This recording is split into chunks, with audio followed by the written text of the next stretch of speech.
Welcome to Manager Tools. Today's topic, Project Status Reporting Simple Feedback. Part 2. Here we go.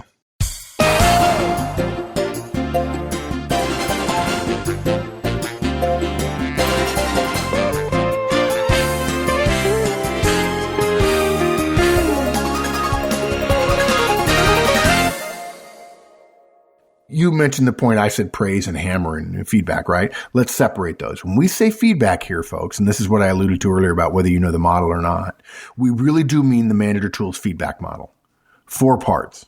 Hey, can I give you some feedback? When you do X, here's what happens. Thanks. Or, hey, can I give you some feedback? When you do X, here's what happens. Can you change that? That's all.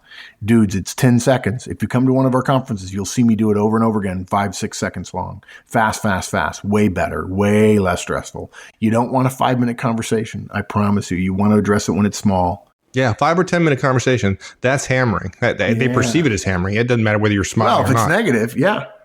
It's 5 to 10 minutes if it's negative, but it's only 30 seconds if it's positive, right? And the managers twisting themselves in knots trying to, I don't want to attack you, but I need you to know I need to change the behavior. Folks, I got to tell you something. If you're a manager, your directs understand the difference between themselves and their work.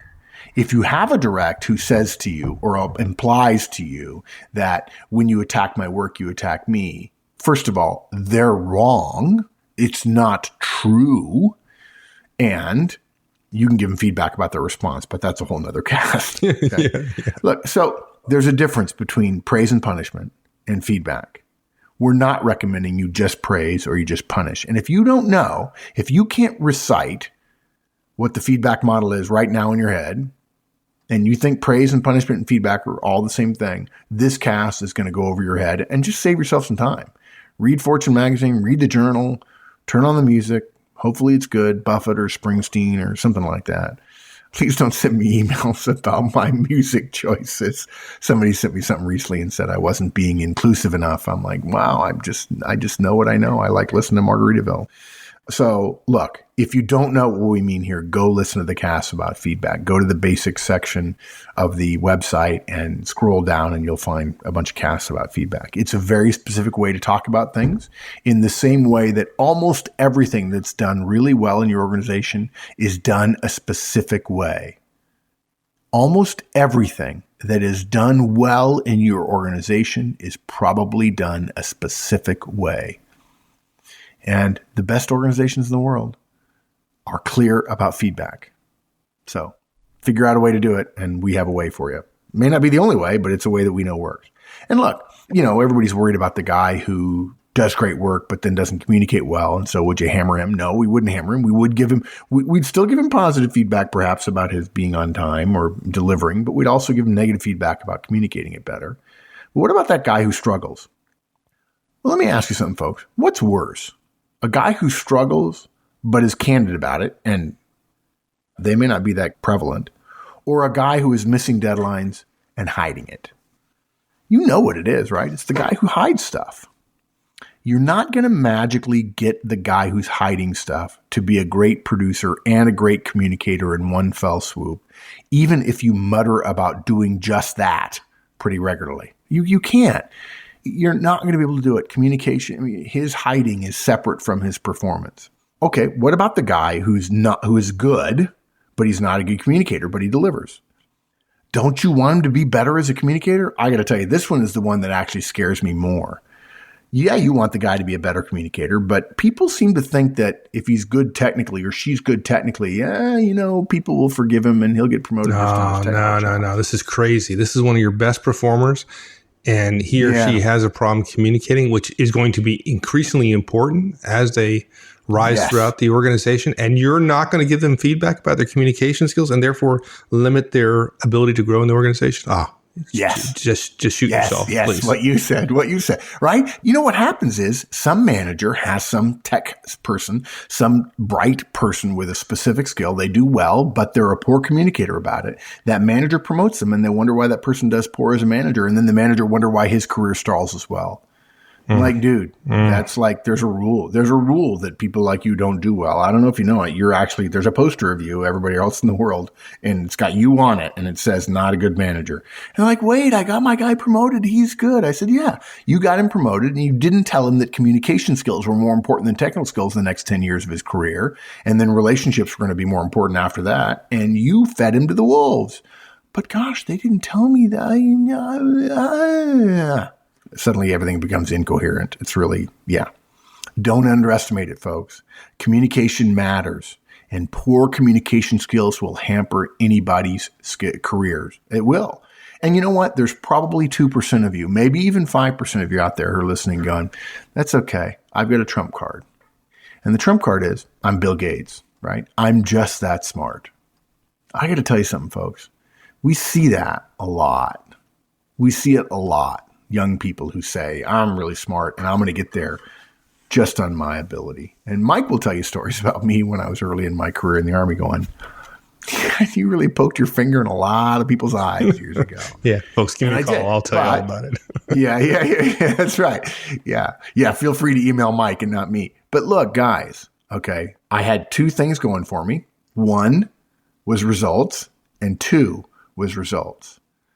And actually, the 3rd thing I had going for me was a couple of senior people who took me aside and said, if you tone it down 10%, your results would get you a lot more, because the only reason you're not doing more is because sometimes people don't like working for you because you act as if you know you're going to get the right answer. And I said, and I stupidly said, I know what you said. Yes, sir. Yes, sir. But I do. I'm sorry, but I do. Of course you'd say that. Of course you would. And of course he said yes. And by the way, that was the first time, Colonel Texera was the first time I ever heard Napoleon's quote. He did not say it in French. And he said, every soldier has a marshal's baton in his knapsack. And then he quoted David Ogilvy. David Ogilvy followed up by saying, but you shouldn't let it stick out too much, Horst. I was like, yes, sir. Yes, sir. And he said, you need to be nice to some people along the way so they don't hate you on the way up. And that's really, it was almost funny that my career improved after I left because he was kind enough to tell me stuff that I was doing stupidly. And boy, let me tell you, folks, there's nobody listening to this cast who's done more stupid stuff than me early in their career. Yeah. And so, folks, you be the same person for somebody else. You be the person that takes a great performer makes them better by sharing those kind of things. Because it'd been very easy Colonel T wouldn't do it, of course, but it'd be easy for others to say, oh, he's really, really good. So we're not going to address these small things that might be an issue later. No, address it. Do your folks a favor and tell them what they're doing wrong. Yeah. Folks, don't tell us that you don't care, that you're a specialist, that your team are specialists. You work in an organization. The organization benefits you enormously. Your individual work is worthless to the organization, meaning you wouldn't get paid if you think about the value equation of worth you give to the company and so on. Your individual work is worthless to the organization without communication about your work. If your work is done, but no one knows and no one can leverage it, it provides no value for the organization, and that means you don't get paid. Okay? One of the accommodations you make for working in an organization, and by the way, an accommodation they make for you is they give you a desk, usually. That desk doesn't help their bottom line. Yeah, they can write off the cost of the desk, but it doesn't make it more profitable to give you a desk. But one of the accommodations you make for working in an organization is communicating with others about the work that you do professionally, candidly, and promptly. If you're not willing to do that, if you find that to be beneath you, you need to start your own company. And by the way, the moment you do that, you're going to start having a lot of bosses that are going to be called customers, and you're going to suddenly discover, I'd kind of like to go back to having one boss. It's much harder to do. Yeah. We build this cast, Mike, on a fundamental principle that's not obvious to people, which is work done without communication is not done. And you're obligated to communicate about it in a way that benefits the organization. And if you're a manager, that means, folks, you got to teach your people. Now, I'm going to go through some examples here. But I'm going to give you a simple out. And I don't think I've ever done this before in 6+ years doing manager tools guidance. Okay. I'm going to give you a simple out. If you don't want to give feedback this way after somebody's given you bad status, but they've given it to you in a good way, that's the first example we're going to use. You can choose to say, when somebody says, I'm red, you could put away the positive feedback about the communication of the status. And you could just say, hey, let's talk about that. Let's see what we can do. Let me see if I can help. And then later, for instance, in your one-on-one, if you're smart enough to be doing that, and I suspect most of you are if you're listening, you could say to them separately, hey, can I give you some feedback?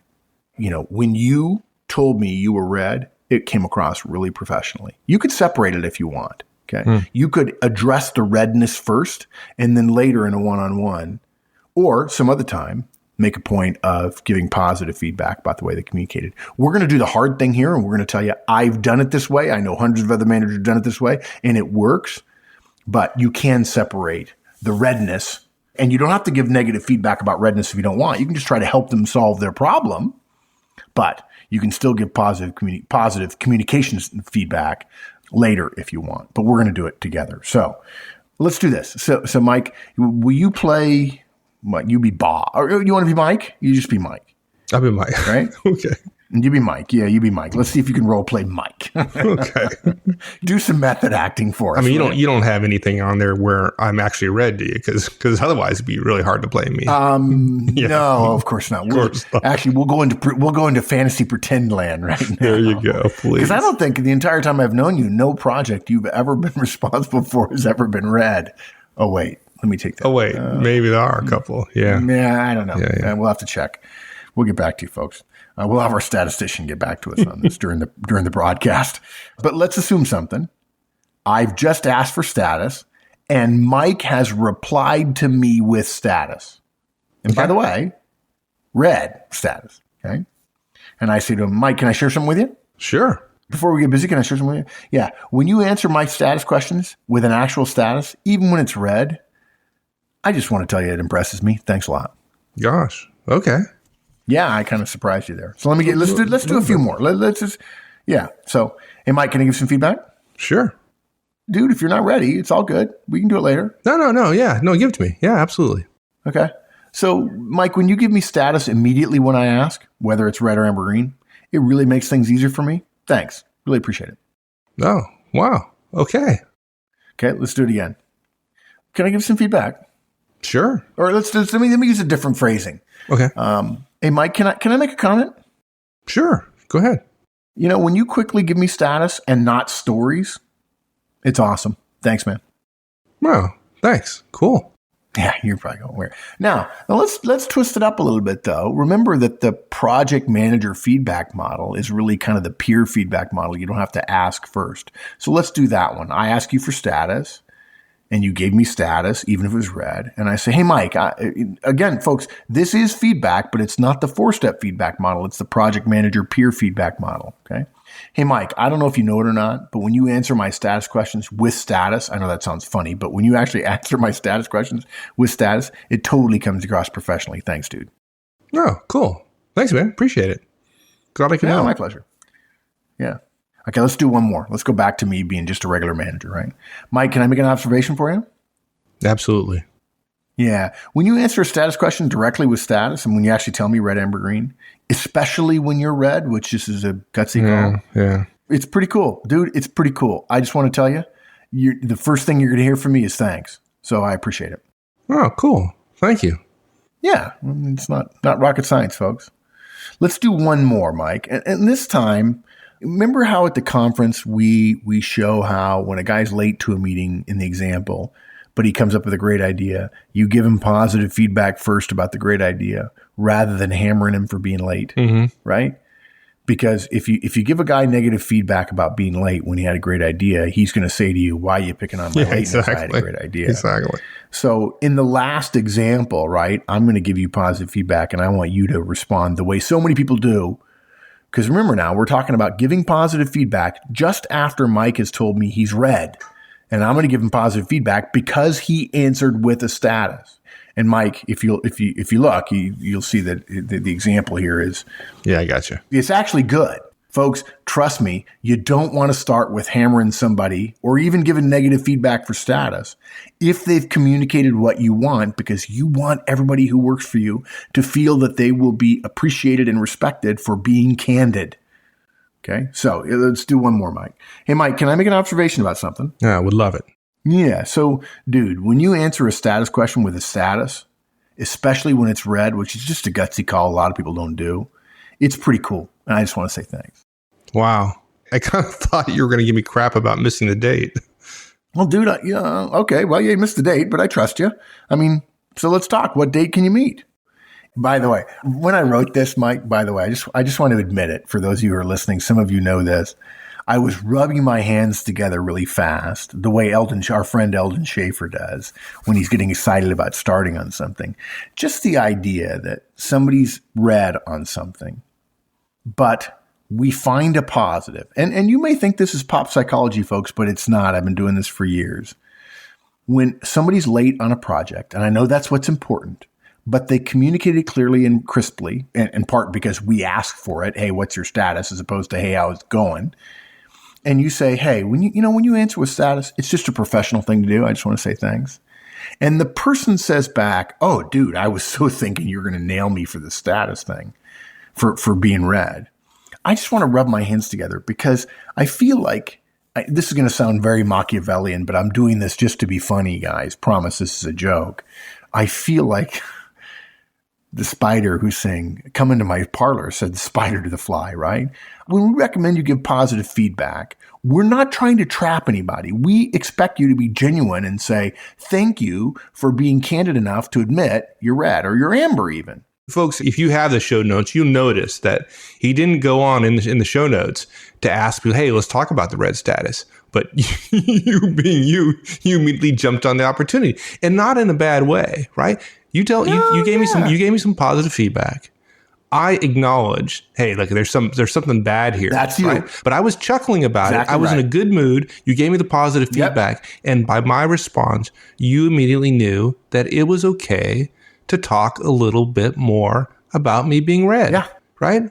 And I guarantee you that is a much better conversation than if you had started off talking about being red. I would have immediately been defensive, right? And that's not what you want. In fact, if you've got people who have learned how to communicate about status, and the moment they give you a red status, you say, can I give you some feedback? When you give me a red status, I don't like it. They're going to start saying fine. Yeah, exactly. You've got to get them over the habit of using fine as a defensive shield, even after you've changed your behavior and you're asking specifically about status. And then at some point, the culture will change and it will be, we don't fib about things. Look, I'll give you an example of a culture in your organization that most people will agree with, some people won't. If somebody asks you what time it is, you don't look at the clock and fudge. The time is the time. And now with cell phones and digital devices, everybody knows what the time is within a minute. So there's a culture that if somebody asks you the time, you don't say it's between 10 and 11. You say it's 10:54 or it's 5 till. So it's the same thing. When we talk about time, we're precise because time is carefully measured. Well, trust me, folks, projects are carefully measured. Status is a way to talk about the time of projects. And you just need to help your people change the culture by rewarding the right communication. I say rewarding, it's an oversimplification, by giving positive feedback about the right communication. And when people know that you respect them for talking in a professional way, they will talk more often in a professional way, including about things that aren't going well. And they won't try to hide them after the word fine. And if something's not going well, you want to know it. So, yeah. So let's talk about the other side of the scenario here, which is giving negative feedback for non-status responses. So somebody's green, but they didn't give you a proper status, and then you're going to give them negative feedback. Because, of course, the communication is as important as the fact that they're green. Yeah, this is funny because I almost paused when I was thinking about this one because I thought, I know this works, but I thought there'd be people out there who goes, you mean to tell me that somebody's going to be asked for status and they're green and they're not going to say green? And the answer is, folks, I can assure you, yes. People have ingrained themselves. Frankly, managers have been asking the wrong questions for so long about project status that people have learned that the answer of fine is not related to the question, and they will continue to say fine even when the question changes. It's literally a joke that all projects are fine. It is. Oh, we're fine. Give me status. Oh, we're fine. If somebody says, give me status, an executive or a manager, there are people, I'd be willing to bet 30 to 40% of the people listening to the audience, they wouldn't say just the word fine. They'd say, oh, we're fine. And that's a way of saying it's not perfect. We've got some ambers and maybe some red, but I'm not going to tell you what status is. I'm going to tell you about my level of confidence for the change in status that I need to lead, and I'm going to do that. Well, we didn't ask that. And frankly, the moment we think you don't have the confidence to get us out of that status, we're going to find somebody else to do your job. But we've taught people that. And this is a classic case where don't beat your folks up because they're saying the word fine or something else, something vague. We've taught them. Or if you haven't taught them, some other manager. Remember, you're managing the people who have been managed by everybody else in their previous life. And I've said it before, the worst thing that can happen to a young person in the world or a beginning professional is to have a really crappy first boss because they learn all kinds of bad things. And then they think that's who bosses are. Exactly. And it's the first one and it scares them and they develop emotionally ingrained habits that aren't helpful for the rest of their career. So I'm sorry, that was a little sigh. I apologize for that. Dudes, I totally hear you when you say, Mark, this doesn't make sense. We just shared focusing on the positive, right? So why then would we give negative feedback for somebody who's green? And I mean, you're right to push back a little bit. At first, this is normal what you're thinking, okay?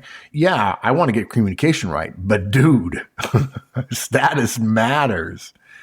And you're right, after a fashion. But look, if we're going to give negative feedback about non-status responses, in other words, I asked Mike, what's your status on Project X? And he says, well, we're good. Everything should be fine, blah, blah, blah, blah, blah, blah, right? It's better for me to do that after I find out he has good status. Now, to some degree, we're doing the cheater on both the, two corners of the 2x2 matrix here. You wouldn't have to give positive feedback first if someone is red and telling you a story. That's two negative feedback opportunities. And I'm not saying you have to give both at the time. You can give one or the other. But I would suggest to you that you do one thing at a time. You focus on communication until everybody learns how to communicate. And then periodically reinforce that with positive feedback or negative feedback if somebody strays, while at the same time giving negative or positive feedback about red or about green. So I'll say it this way. If somebody says, oh, we're fine, you don't give negative feedback at that moment about them being fine necessarily. You say, well, help me understand the fine a little bit more. Oh, we're green. Oh, okay. Well, that's awesome. Hey, can I give some feedback? When you're green, that rocks. Thanks, dude. Oh, cool. Thanks. Hey, can I give you some more feedback? Yeah. When you tell me you're fine, when in fact you're green, it's really not an answer to my question. Can you change that for me? Yeah. Okay. So you absolutely can give positive feedback for being green, followed by the negative feedback about communication, about improving their communication. But let's use a couple of examples. What do you say? Good. Yeah, that makes it easy. Okay. Yeah. Okay. Good. Can I be me again? You're going to be me. You're going to be Mike again. Okay. You're going to inhabit the role. You need a minute to get it around you. I mean, get comfortable. I got it. What's your center? What's your core? Who are you? What motivates you? What inspires you, Mike? I mean, get that in your head. I'm doing my facial expression exercises to get my face limber. Yeah. Good. All right. Good. Okay. Let's go. Dude, your face has never been limber in your life. I'm the one with the rubber face. Me and Maggie, not you. Okay. So I say, hey, dude, what's your status on the log docs? Oh, feeling pretty good. Pretty good. Okay, cool. Are you saying you're green? Oh, yeah, dude. Absolutely. You're green? Oh, green. Oh, yeah. Yeah, absolutely. Cool. So can I give you some feedback? Sure. And when you're green, it's awesome. I appreciate it. Thanks. Awesome. Thanks. Yeah. Hey, can I give you a little more feedback if you don't mind? Yeah, sure. When you tell me how you're feeling rather than status, it just takes longer. Oh, can you do that better next time? Yeah. Okay. Sure. Yeah. Cool. Thanks, dude. Awesome. Now, some of you are listening. Maybe you know the feedback cast because you listen to the basics, but you've not listened a lot more. And you might be thinking, I thought Mark and Mike were both West Pointers. Are sounding pretty casual about this. He used the word dude, and I checked my professional vocabulary, and dude is not in it. There. Particularly the way Mark says dude with 3 U's in it. Yeah, folks, that's how it's done. That's how it's done. Yeah, that's how it's done. Yeah, in fact, from now on, the feedback model will change, and you will say dude. Now, folks, please, you don't have to say the word dude ever in your life. I grew up in California. I grew up saying it. I spent time in Hawaii. I'm a surfer and a volleyball player. I like the word dude. And by the way, ladies, it's gender neutral. I've said that before. The point is, you can use relaxed language as a boss. You may not choose to personally, and we will respect that. But my point here is, when you send a message about what's important in your organization, you don't have to be strident or forceful or correct or vertical or stiff when you do it. You don't have to promulgate rules. You can inspire effectiveness. And the number of people who have said to us at conferences, perhaps the biggest thing, I mean, if I had to pick the one thing that surprises people at conferences, is the extent to which we say, be relaxed, be comfortable, be yourself when you deliver feedback, and don't make it boss to subordinate. Make it, hey, I want to help you.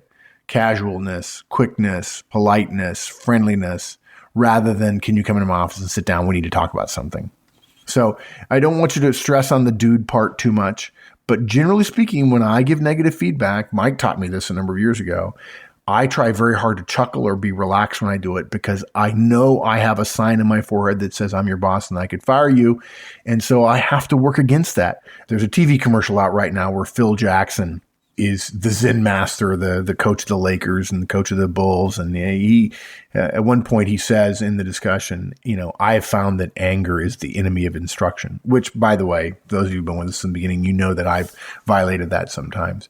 And what we've discovered is having a tone of voice that says I'm angry scares your directs. So if you're going to give negative feedback, do your best to soften it. You don't have to be a clown, but you can talk the way you would to a friend rather than talking down to a subordinate who is in, quote, trouble, unquote. So you want to do another one, Mike? Just sure, one more absolutely. Before we finish? Yeah. Okay. Hey, Mike, can you give me status on the tolerance numbers I asked you for? Yeah, doing good, boss. Real good. Oh, good. That's good. Well, is that good like green? Oh, totally. Totally. So you're green. Good. Oh, absolutely. Okay. So thank you. Thank you. I appreciate that. That's good. And dude, can I make a small point? Yeah, sure. When you don't give me status right away, it worries me a little bit. And no offense, but probably other PMs too. I always think I'm about to get a story when I don't hear the actual status first, and that usually means it's not green. I'm glad it was this time, but just saying, will you think about that for next time? Sure. Yeah, I guess so. Yep. Yeah, cool. No worries. If we get it wrong again, it's no big deal. It's just feedback. Feedback's cool. Not a big deal. Yeah. Got it. That's it, folks. Casual, relaxed. Trying to separate the communication of status from the status itself. If you want your people to get promoted and you're in a project-heavy world, the people who communicate effectively about projects talk about status. They don't tell stories. They don't try to cover things up. If you hear a story, I promise you every executive in the room with you is thinking, bullcrap. This guy is red, or he's amber, or he's got resource issues, or he's behind, and he's just making it sound good. If you're in trouble, say so emphatically. What did Dale Carnegie said? When you make a mistake, admit it immediately and emphatically. Right? Just do it. Just be honest about it. You've seen it, folks. You've seen these politicians get asked point blank questions, and all anybody needs them to do is to say, I was wrong. I made a mistake. I apologize. But they don't. They wrap themselves into knots. Don't do it. Okay. When you get asked for status, say status. And as a manager, teach your people to do it.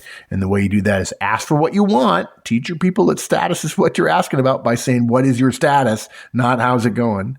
And then give that positive feedback when people respond with status, even if it's red, and be willing to give negative feedback, even if somebody's green, if they obfuscate a little bit on the front end.